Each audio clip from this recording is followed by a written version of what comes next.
Everyone, welcome back my psychology channel. तो guys, आप लोग से एक रिक्वेस्ट है, आप लोग मेरे चैनल को लाइक और सब्सक्राइब करिए ताकि मैं नया नया वीडियो जल्दी ला सकूं और लाइव पेज को ज्वाइन कर सकूं। तो सबसे पहले आज हम लोग पढ़ेंगे मनोवैज्ञानिक परीक्षण। व्यक्तिक भिन्नता का मूल्यांकन प्रारंभ से ही मनोविज्ञान का महत्वपूर्ण विषय रहा है। मनोवैज्ञानिकों ने विभिन्न मानवीय विशेषताओं जैसे बुद्धि, अभिक्षमता, व्यक्तित्व, रुचि, अभिवृत्ति, मूल्य, शैक्षिक उपलब्धियों आदि के मूल्यांकन हेतु विभिन्न उद्देश्यों जैसे कार्मिक चयन, स्थानन, प्रशिक्षण, निर्देशन, निदान आदि के लिए तथा विविध संदर्भों जैसे शैक्षणिक संस्थानों, निर्देशन, क्लिनिक, उद्योग, रक्षा संस्थान तथा अन्य सभी जगह मनोवैज्ञानिक परीक्षण का उपयोग किया जाता है। अब ऐसा जगह नहीं है जहाँ मनोवैज्ञानिक परीक्षण की ज़रूरत नहीं हो। सबसे ज़्यादा शैक्षणिक संस्थान में इसका ज़रूरत है।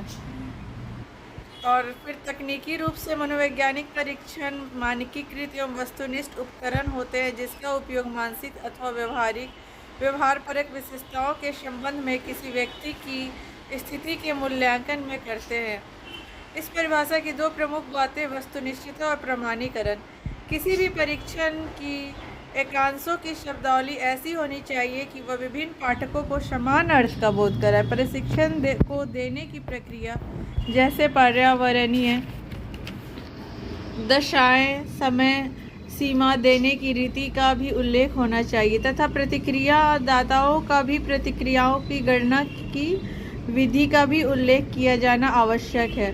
इसके अंतर्गत एकांशों के विस्तृत विश्लेषण तथा समग्र प्रशिक्षण की विश्वसनीयता, वैधता एवं मानकों का आकलन भी आते हैं। परीक्षण की विश्वसनीयता का संबंध दो भिन्न अवसरों पर एक ही प्रशिक्षण में किसी व्यक्ति द्वारा प्राप्त लाभकों की संगति से है। परीक्षण के उपयोगी होने के लिए उसकी वैधता भी आवश्यक है। वैधता का संबंध इस प्रश्न से है कि क्या प्रशिक्षण उस चीज़ का मापन कर रहा है जिसका वह मापन करने का दावा कर रहा है। अंतिम रूप से कोई प्रशिक्षण प्रामाणिक परीक्षण तब होता है जब परीक्षण के लिए मानक विकसित कर लिए जाते हैं। परीक्षण विद्यार्थियों के एक बड़े समूह को दिया जाता है। उनकी आयु, लिंग, आवास, स्थान आदि के आधार पर औसत निष्पादन मानक सुनिश्चित कर लिए जाते हैं।